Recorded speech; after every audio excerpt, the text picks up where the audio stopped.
Ang mapagpalang araw mga idol. Ay may pinainit na ako ritong mantika.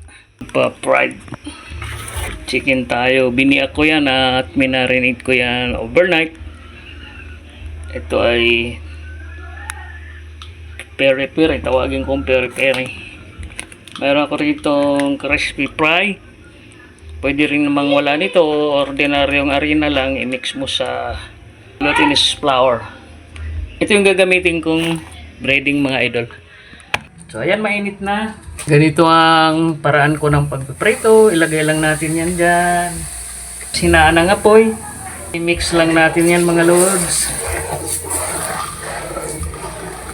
Haluin natin lang haluin. Ng pagka na-mix na, ilulubog na natin ating chicken. So pasaog muna. Mahinang apoy lang mga idol para maluto ang loob at hindi sunog. Ayun. Ang ganda. Ayan o.